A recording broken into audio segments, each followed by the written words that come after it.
जय हिंद बच्चों, हम आनंद आज गुरु पूर्णिमा के शुभ अवसर पर आपका क्लास 10 का मैथ स्टार्ट करने जा रहे हैं। और क्लास स्टार्ट करने से पहले आपको बता दें, हम एनसीईआरटी को फॉलो करते हुए चलेंगे और उम्मीद करते हैं परीक्षा में बेहतर अंक की प्राप्ति के लिए आप भी एनसीईआरटी को ही फॉलो करें।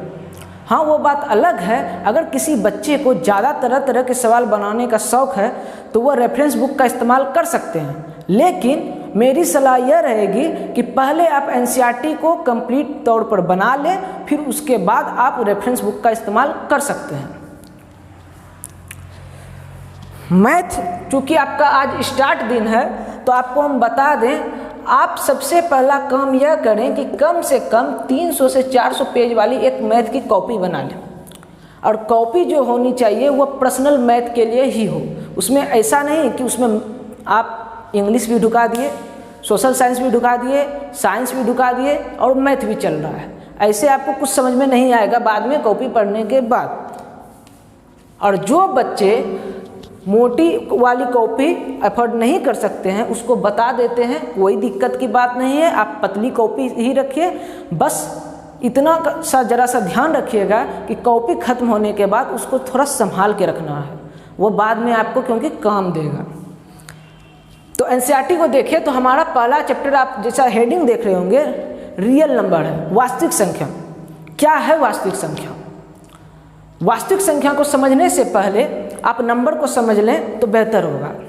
आपको हम बता देते हैं कि हम जो आपको पढ़ाएंगे वो बेसिक से टॉप तक लेके जाएंगे, बस थोड़ा सा आपको पेशेंस रखना होगा क्योंकि सब तरह के बच्चे हैं। तो पहले हम नंबर को समझ लेते हैं। क्या है नंबर? संख्या। नंबर समझने के लिए मान लीजिए आप बाज़ार जाते हैं, मिठाई की दुकान में आप मिठाई वाले को बोलते हैं 4 मिठाई दीजिए। तो यहाँ पे 4 क्या चीज़ को बता रहा है? मिठाई की मात्रा को। तो 4 यहाँ पे क्या है? वैसा संख्या है जो आपका मिठाई की मात्रा को बता रहा है। तो इस चीज़ को डिफिनेशन के रूप में लिखने के लिए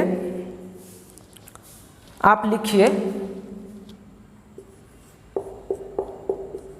इट इज अ वर्ड और सिंबल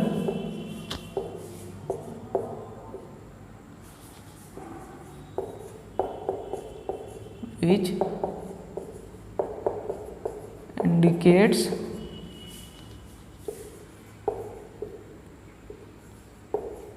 क्वांटिटी।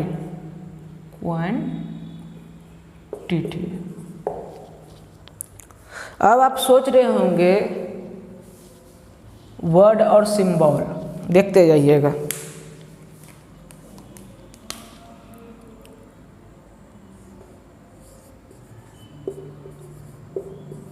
वह शब्द या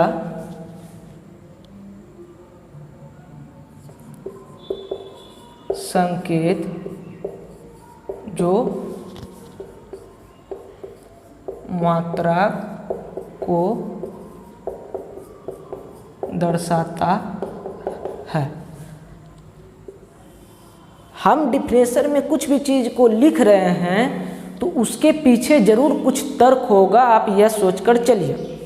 तो यहाँ पर हम लिखे हैं इट इज ए वर्ड और सिंबल, वह शब्द या संकेत। हम दोनों चीज़ का प्रयोग क्यों किए तो आपको बता दिए। मान लीजिए यह है 23, इसको आप 23 भी लिख सकते हैं। तो ये आपका हो गया वर्ड और ये हो गया आपका क्या? सिंबल। तो ये वर्ड भी हो सकता है, सिंबल भी हो सकता है, इसलिए आपको लिखा दिए वह शब्द या संकेत जो मात्रा को दर्शाता है, किसी चीज़ की मात्रा को दर्शाता है।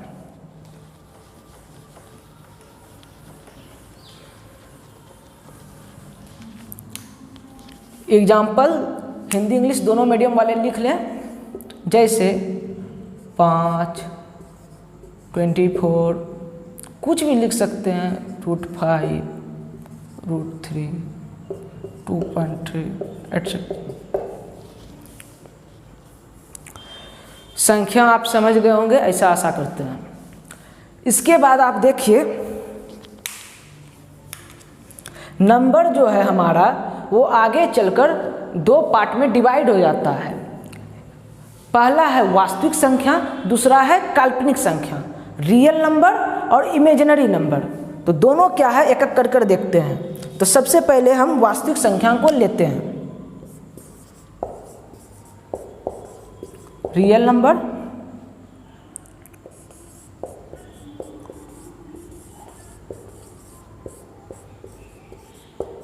वास्तविक संख्या। क्या है वास्तविक संख्या? आपको बता दें, वास्तविक संख्या एक ऐसा संख्या है जो परिमेय संख्याओं को भी अपने अंदर शामिल करता है और अपरिमेय संख्याओं को भी। तो हम कह सकते हैं परिमेय संख्या और अपरिमेय संख्या के संग्रह को वास्तविक संख्या कहते हैं।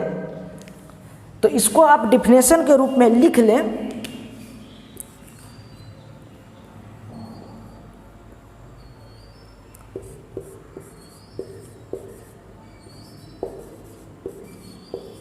The number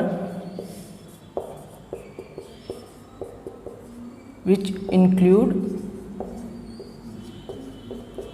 both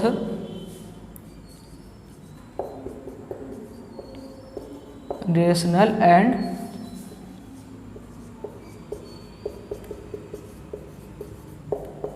irrational number।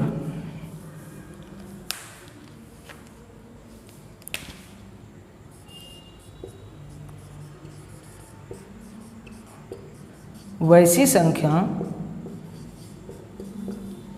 जो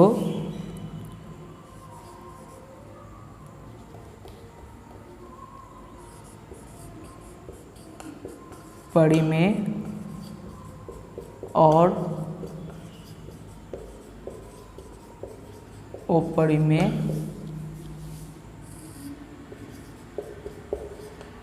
दोनों संख्या को शामिल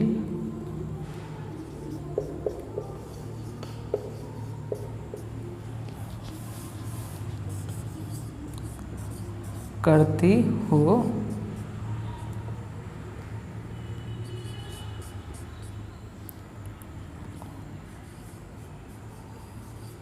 वास्तविक संख्या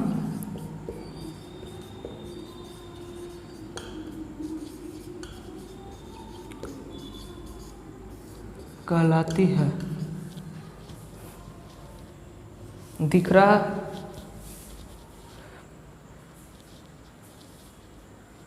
चलिए ठीक है, नोट कर लीजिए इसको।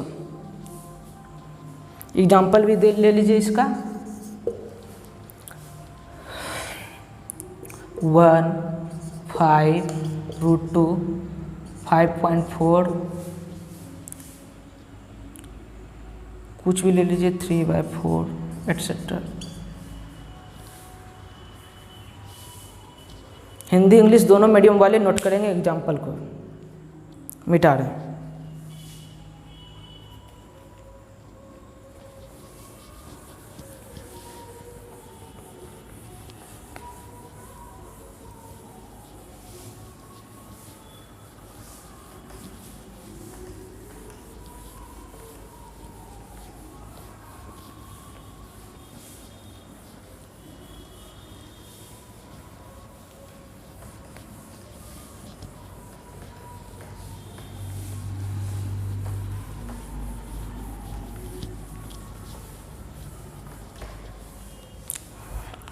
अब आते हैं इमेजिनरी नंबर पे।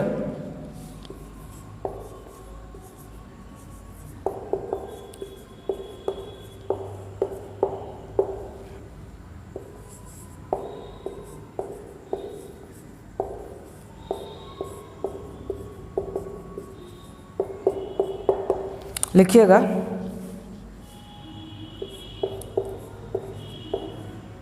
द नंबर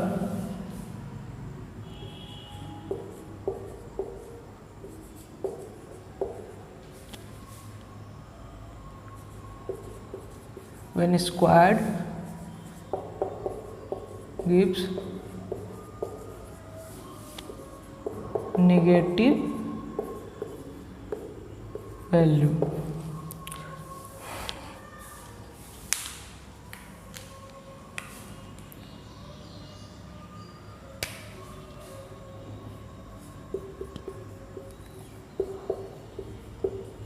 वैसी संख्या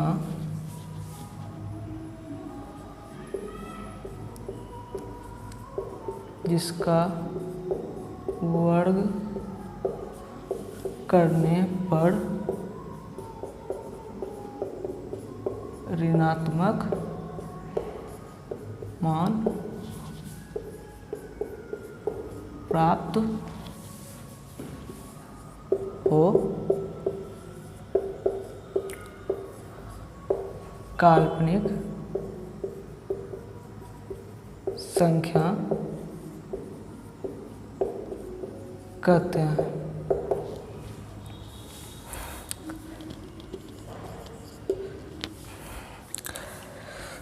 समझिएगा बात को, काल्पनिक संख्या या इमेजिनरी नंबर है क्या?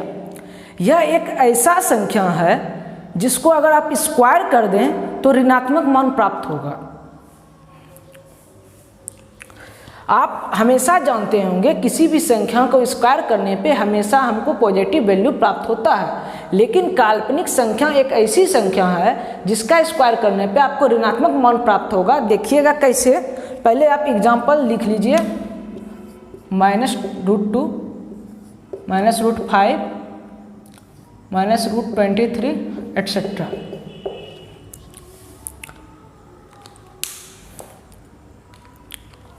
जैसे आप इसमें से उठा लीजिए -√23 को, कहीं कोई दिक्कत है? इसको स्क्वायर करते हैं तो -√23 को √2 का मतलब होता है, रूट का मतलब होता है पावर 1/2, माफ कीजिएगा।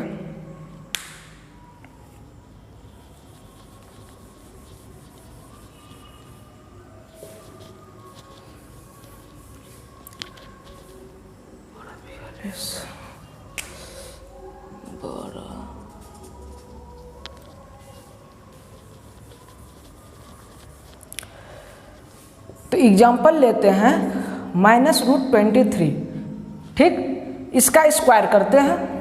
आप जानते होंगे अंडर रूट का मतलब होता है पावर हाफ, तो -23 पे पावर हाफ। अब चूंकि इसका स्क्वायर किए हैं तो स्क्वायर कर दीजिए। अब आप जानते होंगे कि ये स्क्वायर और ये स्क्वायर और ये हाफ आपस में क्या हो जाएगा? गुना हो जाएगा। तो -23 हाफ इंटू 2 इक्वल टू -23। आप देख सकते हैं अंडर रूट -23 एक ऐसा संख्या है जिसका स्क्वायर हम किए तो हमको नेगेटिव वैल्यू प्राप्त हो गया। यही है इमेजिनरी नंबर। ऐसा आप ये सब में भी ट्राई करके देख सकते हैं। इस चीज़ को भी नोट कर लीजिएगा, आगे आपको समझने में आसानी होगा।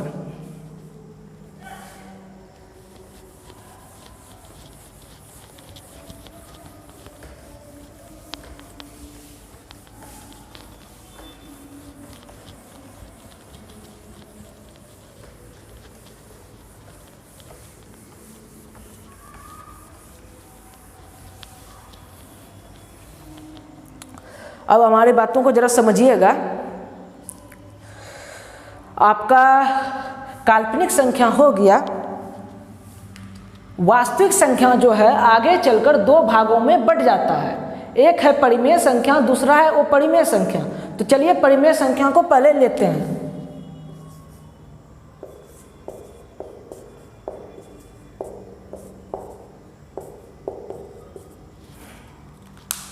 इंग्लिश लिख देते हैं पहले।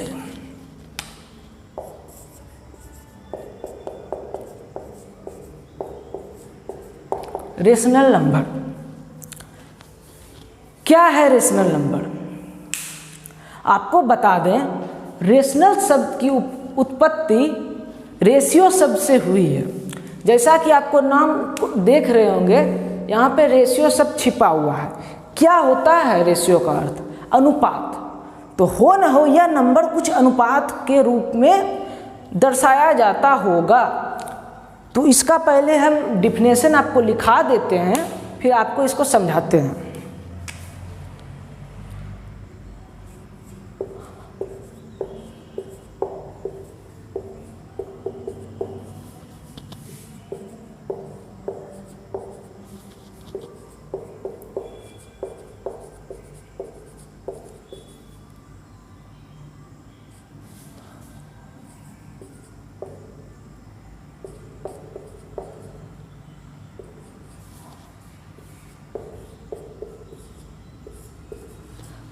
The number which can be expressed as the form of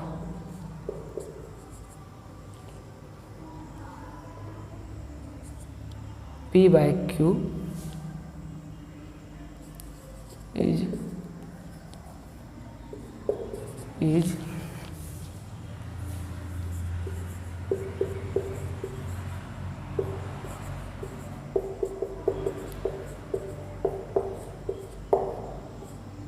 number where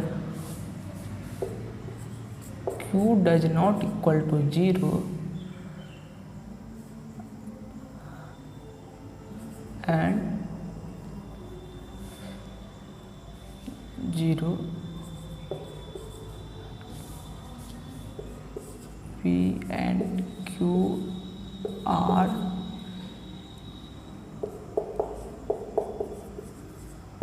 integers.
तो परिमेय संख्या क्या है? जैसा कि मैंने आपको बताया कि रेशनल शब्द की उत्पत्ति रेशियो शब्द से हुई है, जिसका अर्थ कुछ अनुपात के रूप में होता होगा। तो यह एक ऐसी संख्या है जिसे P बाय Q के रूप में हम लिख सकते हैं। अब आप सोच रहे होंगे ये P क्या है, Q क्या है? तो कुछ नहीं है P और Q।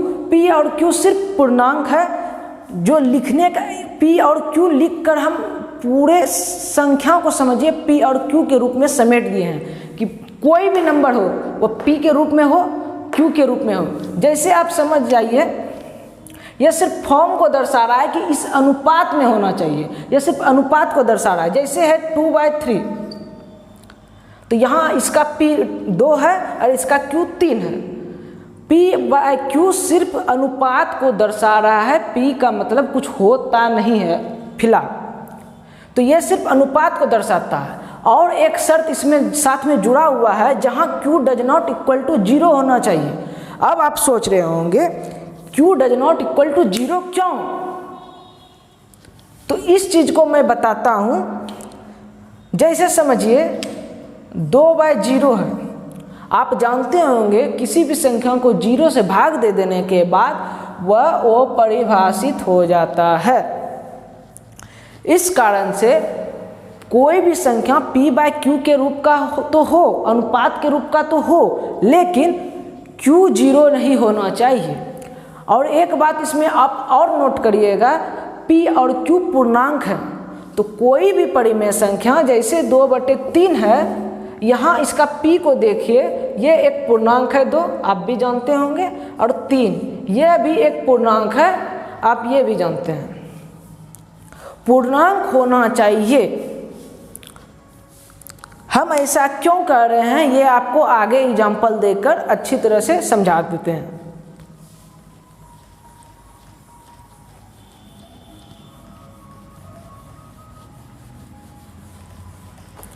अब आपको एक चीज और देख लीजिए, 2 क्या ये परिमेय संख्या है? सोचिए जरा। हाँ, ये परिमेय संख्या है। यहाँ कुछ नहीं है तो बटे 1 लगा सकते हैं, तो ये भी पूर्णांक हो गया, ये भी पूर्णांक हो गया, तो इसे p/q के रूप में हम व्यक्त कर चुके हैं। तो ये परिमेय संख्या है। 0 परिमेय संख्या है। हाँ, कोई भी संख्या के बीच बटे नीचे 1 लगा रहता है, तो यह भी परिमेय संख्या है। तो 2/5 ये भी परिमेय संख्या है, ये तो बटे के रूप में है ही, और पूर्णांक तो ये भी है, ये भी है, यहाँ भी 0 पूर्णांक होता है, 1 भी पूर्णांक है। अब देखिए 2.3 क्या ये परिमेय संख्या है? तो देखिएगा, आप जानते होंगे दशमलव को उड़ाने के बाद यहाँ 1 के बाद जितना दशमलव के बाद जितना संख्या रहता है उतना 0 आ जाता है। तो दशमलव के बाद एक संख्या था, एक 0 लगा दिए, तो ये बन गया 23/10। तो क्या ये पूर्णांक है? सॉरी, परिमेय संख्या है। हाँ, ये भी परिमेय संख्या है। तो दशमलव वाले भी परिमेय संख्या हो सकते हैं।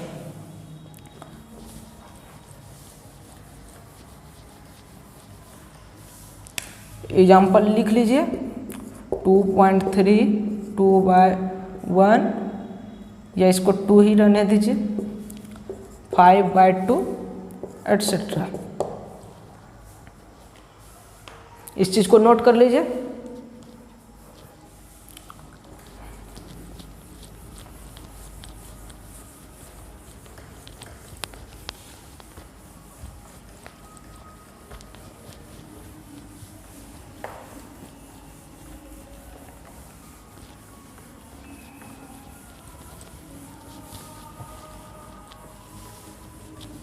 अब आते हैं अपरिमेय संख्या पे।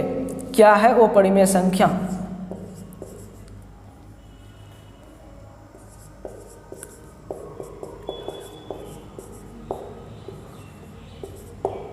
Irrational number.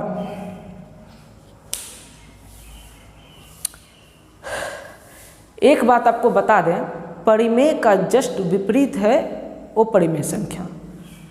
आप जानते होंगे हिंदी शब्द में जिसे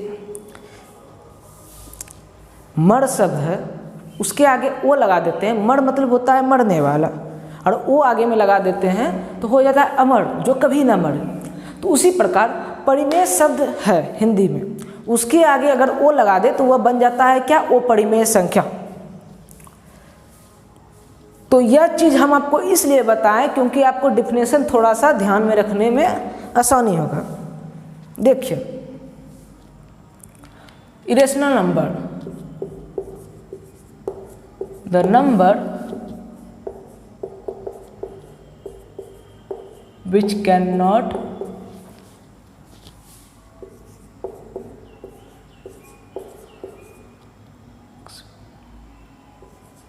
expressed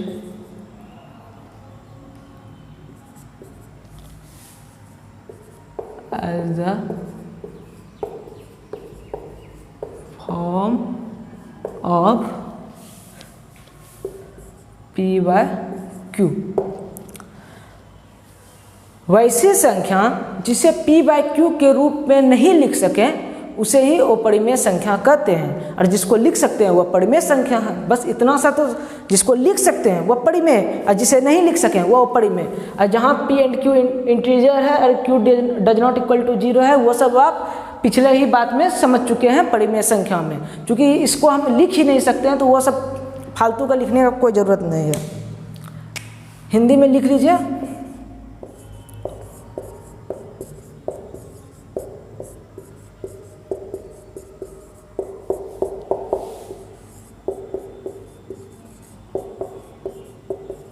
वैसी संख्या जिसे p/q के रूप में ना लिखा जा सके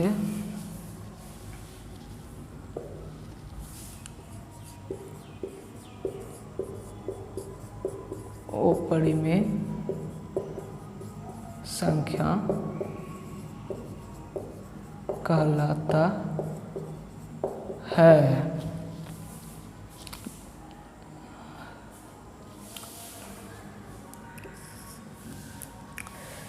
एग्जाम्पल देख लीजिए। अब आप सोचेंगे ऐसा कौन सा संख्या है जिसको p/q के रूप में हम नहीं लिख सकते हैं। तो आप देखिएगा √2।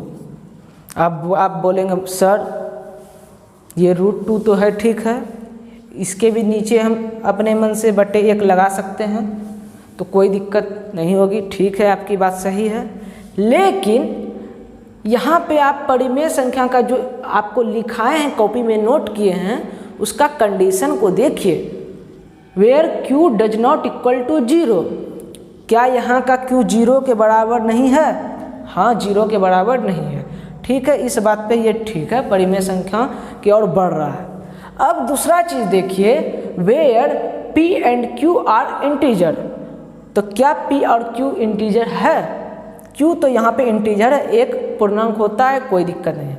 लेकिन √2 जो है, आपको हम बताए, पहले भी बता चुके हैं, इंटीजर पॉइंट में कुछ नहीं होना चाहिए। इंटीजर का अर्थ है पूरा अंक होना चाहिए, या तो 2 ही रहे, या 10 रहे, या 15 रहे, कुछ भी रहे, पूर्ण अंक हो। पॉइंट में ना आगे ना पीछे, कुछ ना आगे पीछे होना चाहिए।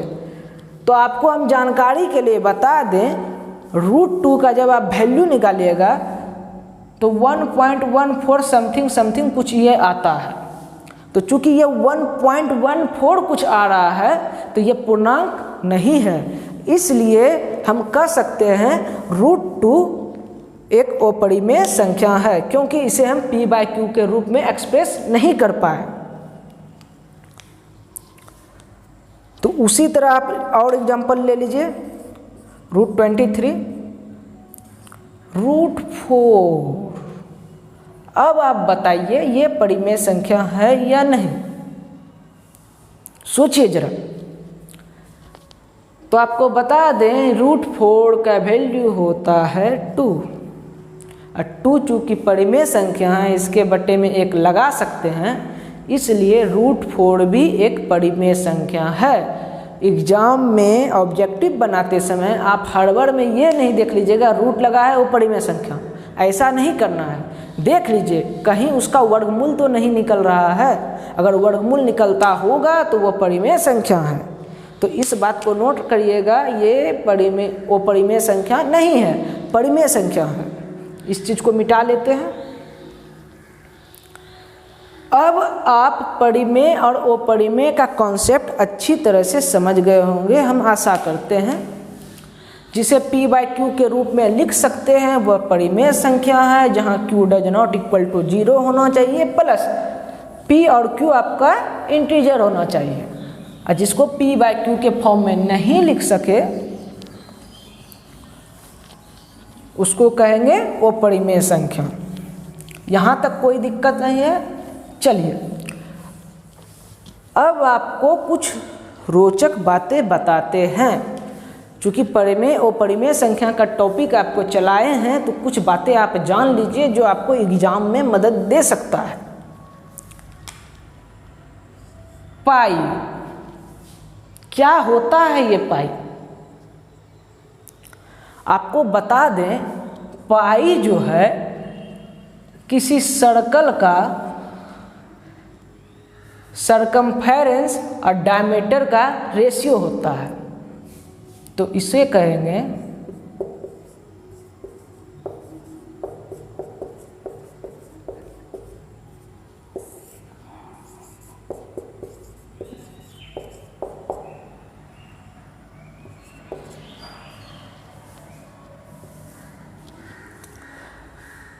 पाई जो है किसी भी सर्कल का सरकमफेरेंस और डायमीटर का रेशियो होता है। अब आप सोच रहे होंगे कौन सा सर्कल का, तो हम आपको जानकारी के लिए बता दें सर्कल चाहे यह हो या पूरा पृथ्वी आप ले लीजिए, कितना भी बड़ा सर्कल रहे, अगर उसका आप परिधि और उसका व्यास करिएगा तो वो जो वैल्यू आएगा वो पाई के बराबर होगा। पाई एक कांस्टेंट है जो बदलता नहीं है।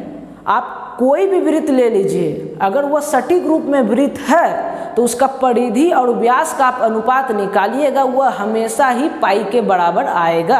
आप इस चीज़ को आजमा लीजिएगा। आपको जानकारी के लिए बता देते हैं पाई का वैल्यू आता है 3.1415 और 92 समथिंग।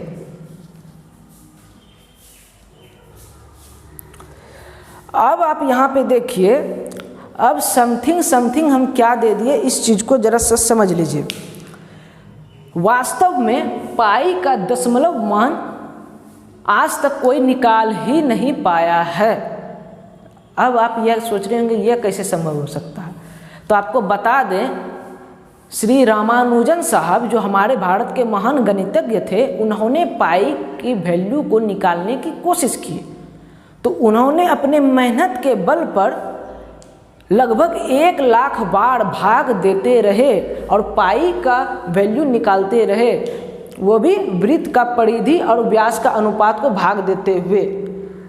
तो वह 1 लाख बार भाग देते गए, लेकिन फिर भी इसका अंत नहीं आया। यह अनंत तक चलता है। आप भाग देते रह जाइए, यह चलता जाएगा, यह कहीं पे शांत नहीं होगा, और इसे कहते हैं अशांत दशमलव। अब अशांत दशमलव क्या है, इस चीज़ को भी हम परिमेय संख्या और अपरिमेय संख्या से वह किस प्रकार से रिलेशन रखता है, इस चीज़ को भी समझाएंगे। पहले इस बात को समझिए, पाई एक ऐसा सिंबल है जिसका वैल्यू जो आ रहा है वह अशांत दशमलव आ रहा है, उसका वैल्यू निकाल ही नहीं कोई सक रहा है। उसके बाद रामानुजन के साथ और भी बाद में गणितज्ञ हुए जो सुपर कंप्यूटर की मदद से पाई का वैल्यू निकालने का कोशिश किए, लेकिन वो करोड़ों 10 करोड़ खरबों बार भाग देते चले गए, लेकिन पाई का एग्जैक्ट वैल्यू नहीं निकाल पाए। तब गणितज्ञ के मन में बहुत बड़ी समस्या उत्पन्न हो गई कि अब क्या किया जाए। तो उन्होंने एक उपाय लगाया। उन्होंने देखा 22/7 एक ऐसा संख्या है जिसका वैल्यू भाग देने पे आता है 3.1428 और 57, और इस पे आप लगा दीजिए अब रेकरिंग। अब ये रेकरिंग क्या है, इस चीज़ को भी समझा देते हैं, पहले इस बात को समझ लीजिए। तो 22/7 जो था उसका वैल्यू ये आ रहा था और पाई का वैल्यू ये आ रहा था। चूंकि पाई का वैल्यू निकालना कठिन था, कोई निकाल ही नहीं पा रहा था, और 22/7 का देख रहा था लगभग पाई के समान आ रहा है। देखिए यहाँ 3.14 तब गणितज्ञों ने एक एजम्पशन ले लिया कि मान लिया चलो पाई लगभग है बराबर 3.14 के, माफ कीजिएगा, पाई लगभग है बराबर 22/7 के। अब ये रेकरिंग क्या चीज़ है, तो आपको बता दें, ये रेकरिंग का अर्थ होता है कि यह संख्या अब आवर्ती में आती जाएगी। अब इसके आप भाग दीजिएगा तो फिर से आएगा 142857। फिर से आएगा 142857, इसलिए इतना आप भाग देते चल जाइए। उसका ये भी अशांत है, लेकिन यह अब एक खास रिपीटेशन को, खास संख्या के रिपीटेशन को दोहरा रहा है, इसलिए यहाँ पे जो जो चीज़ रिपीट हो रहा है उस पर हम रेकरिंग लगा देते हैं और बाकी के बाद वाले को मिटा देते हैं। इसका अर्थ हो गया ये अब रिपीट होता जाएगा। कोई भी संख्या जैसे 2.5 पे रेकरिंग है तो इसका अर्थ यह है कि 2.55555 आप कितना दूर तक लिखिएगा। इसीलिए इस ज़्यादा प्रोसेस को न लिखकर हम शॉर्ट में लिख देते हैं 2.5 पे रेकरिंग। रेकरिंग का अर्थ समझ गए होंगे और पाई और 22/7 का कॉन्सेप्ट समझ गए होंगे। पाई क्या है, हिंदी वाले बच्चे लिख लें, पाई इक्वल टू परिधि बटे व्यास। आपको बता दें यह परिधि है किसी वृत्त का और ये यहाँ से यहाँ तक की दूरी व्यास कहते हैं, जो सेंटर से होकर गुजरे, केंद्र से होकर गुजरना चाहिए तब वह व्यास माना जाता है। इस चीज़ को नोट कर लें।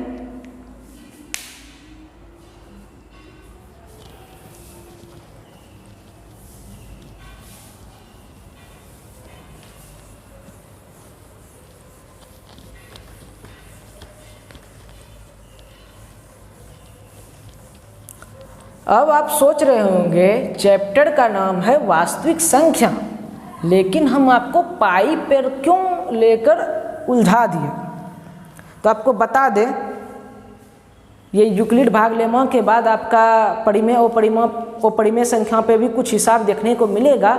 और साथ ही साथ सबसे ज़्यादा महत्वपूर्ण की बात यह है कि आपका एग्जाम में इस कॉन्सेप्ट पर ऑब्जेक्टिव आता है। हम बिहार बोर्ड की बात कर रहे हैं। जैसे देखिए इस चीज़ को समझने से पहले आप लिख लीजिए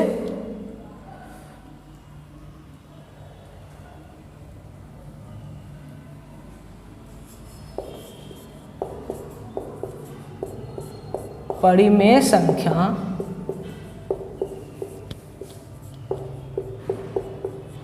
और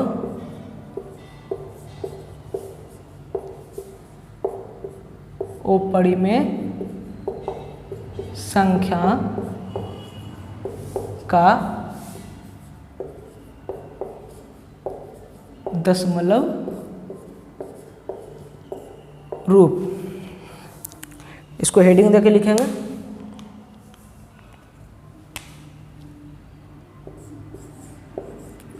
डेसिमल फॉर्म ऑफ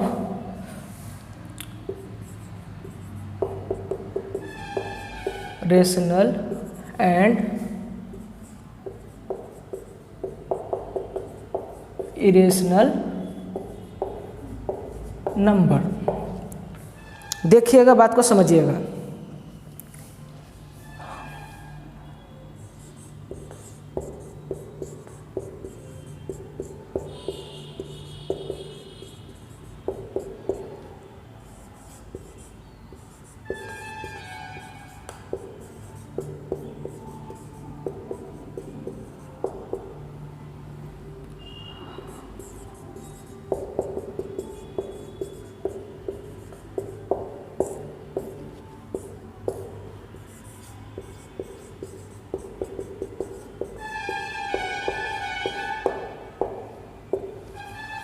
देखिएगा,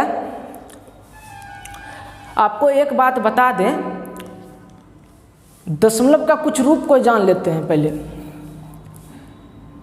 अगर कोई संख्याओं को भाग दे रहे हैं और भागफल मेरा मान लीजिए 2.34 तक आया, फिर उसके बाद ये 34 रिपीट होने लगे, जिसको हम बता चुके हैं आपको, रेकरिंग लगा देते हैं। तो ऐसा दशमलव प्रसार को कहते हैं अशांत। चूँकि ये दशमलव प्रसार 34 आता ही जाएगा, इसलिए इसको कह दिए अशांत। और चूँकि यह रेपिटेशन हो रहा है इसलिए इसको बोल दिए आवृत्ति, अशांत आवृत्ति। कोई दशमलव संख्या है, इस चीज़ को आप नोट भी कर सकते हैं, और वो बार बार रिपीट हो रहा है, कोई खास पैटर्न को वो दोहरा रहा है बार बार, तो उसको कहते हैं अशांत आवृत्ति दशमलव, या इसको कहते हैं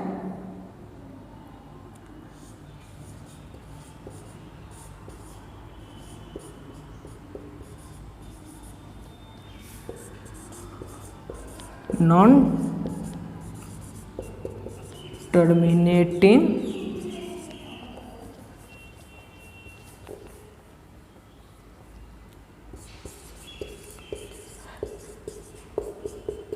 repeating decimal.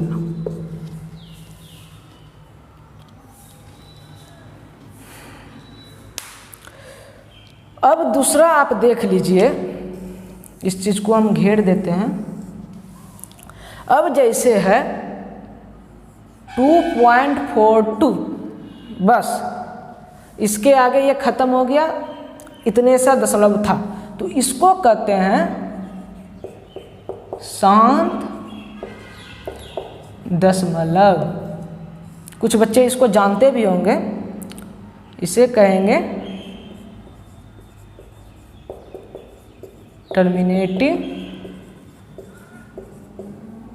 Decimal.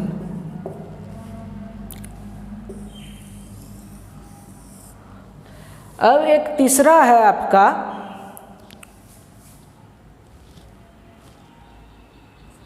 3.141592 something something. ये रिपीट नहीं होगा, इस चीज़ में रिपीट नहीं होगा। 2 के बाद 3 आ जाएगा, 4 आ जाएगा, फिर आगे कुछ आ जाएगा। हाँ, क्या आगे आएगा इस चीज़ की पहले आप गणना नहीं कर सकते। तो इस प्रकार के दशमलव को कहते हैं अशांत अनावृत्ति। अशांत का मतलब ये शांत नहीं रहेगा, ये दशमलव आगे बढ़ता जाएगा।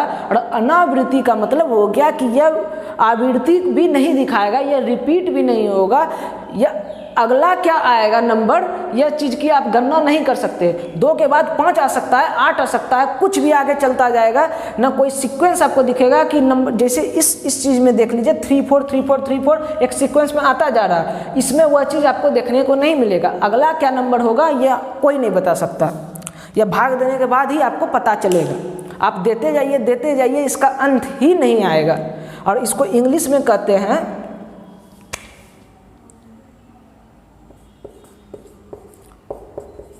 नॉन टर्मिनेटिंग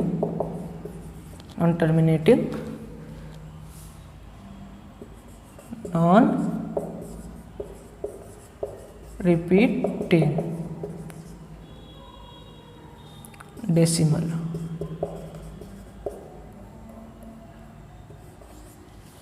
दिख रहा है? चलिए ठीक है। तो इस चीज़ को भी आप नोट कर लीजिए, जो नहीं जानते हैं। जो जानते हैं उसको नोट करने का कोई ज़रूरत नहीं है। तो जो चीज़ ख़त्म हो जाए, जितना भी टर्म के बाद, दशमलव के बाद, मतलब उसमें उसके बाद आगे कुछ नहीं है, तो उसको कहेंगे शांत दशमलव। और जो चीज़ बार बार रिपीट होने लगे दशमलव के बाद, कुछ खास संख्याओं का रिपीटेशन दिखने को मिलने लगे, तो उसको कहते हैं नॉन टर्मिनेटिंग रिपीटिंग डेसिमल, अशांत आवृत्ति। और जो चीज़ क्या आगे आएगा ये हमको भाग देने के बाद ही पता चलेगा, उसकी गणना हम ऐसे नहीं कर सकते कि ये चीज़ रिपीट होगा। उसको कहते हैं अशांत अनावृत्ति। यह आगे बहुत दूर तक जाता जाएगा, अनंत तक। हम आपको बता चुके हैं पाई एक ऐसा वैल्यू था जिसका रामानुजन साहब ने भाग देकर सही मान निकालने की कोशिश की, लेकिन वह 1 लाख बार भाग दिए, आप सोच सकते हैं उस समय। और उनको फिर भी वह आगे आता गया, उन्हें कोई खास सीक्वेंस देखने को नहीं मिला। उनके बाद और भी बहुत वैज्ञानिक हुए, वे सुपर कंप्यूटर से भाग देकर देखे, लेकिन 10 करोड़ बार भी भाग देने के बाद उनमें कोई सीक्वेंस नहीं मिला, ना ही वह दशमलव का प्रसार रुका, वह अनंत तक जाता चला गया। फिर वैज्ञानिकों ने हार मान लिया। इसी कारण से उनका तुलना, पाई का तुलना 22/7 के साथ किया जाने लगा और उसे एक रेफरेंस के रूप में मान लिया गया कि पाई समथिंग समथिंग लगभग में मान सकते हैं कि 22/7 के बराबर है।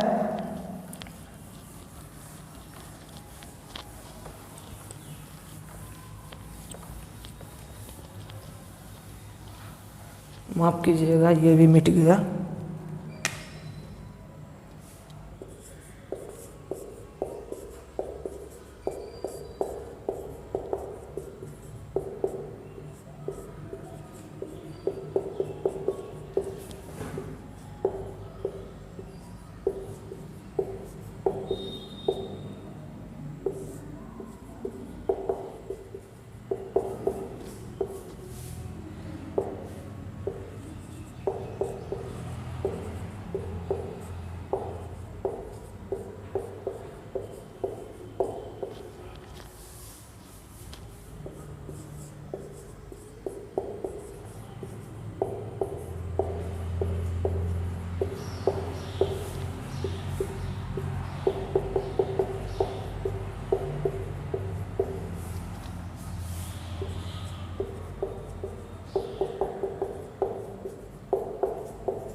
तो आपको बता दें, रेशनल नंबर जो है उसका दशमलव प्रसार जो होता है उस संख्या का या तो शांत होगा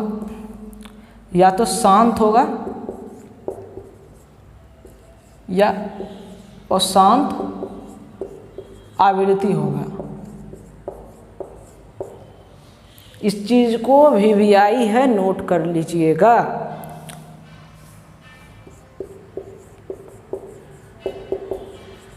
टर्मिनेटिंग या आपका होगा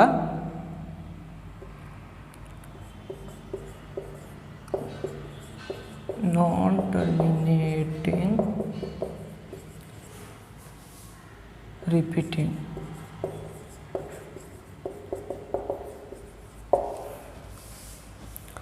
और बाकी जो बच गया 3 प्रकार ही दशमलव का आपको रूप समझाए, बाकी जो आप बच गया वह क्या है? अशांत अनावृत्ति।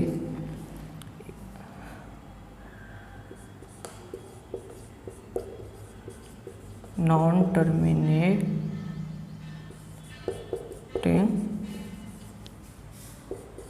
नॉन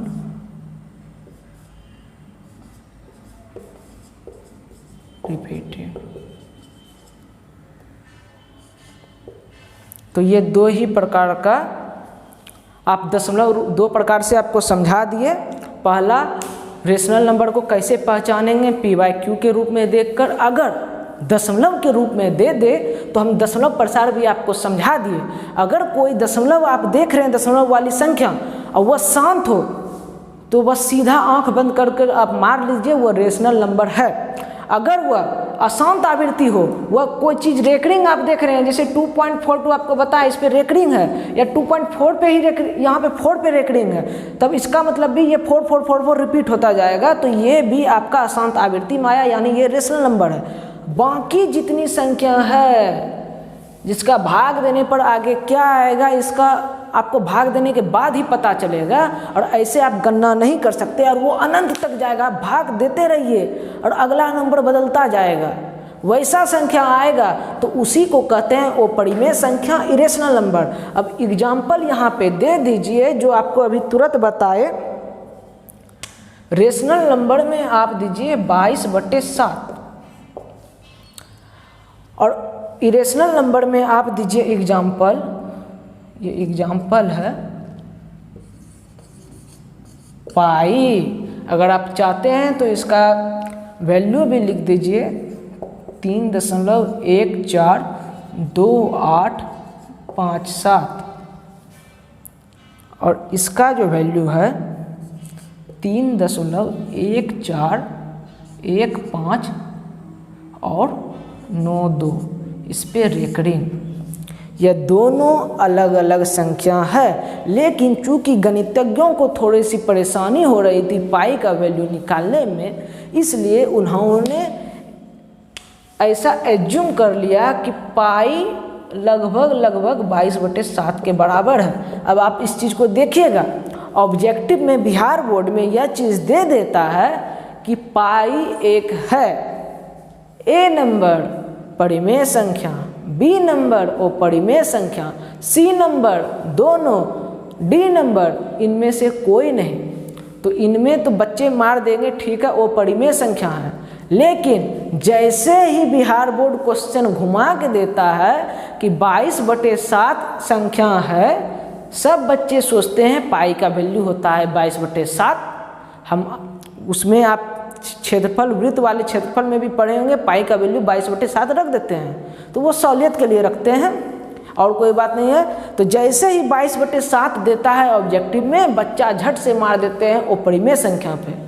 जबकि इस चीज़ को नोट कर लीजिए, 22/7 आएगा तो परिमेय संख्या है और पाई आ गया तो अपरिमेय संख्या है। हाँ, वो बात अलग है कि आप वृत्त वाले जितना भी क्रियाकलाप करते हैं, क्षेत्रफल आदि, वॉल्यूम आदि सब में, तो उसमें 22/7 लिख देते हैं, लेकिन वह एज्यूम किया गया है, वह उसका वैल्यू नहीं है। इस चीज़ को एकदम ध्यान से रखिएगा। ये जो आपको बात बताए, अक्सर बच्चे, हर बच्चे इसी में गलती करते हैं।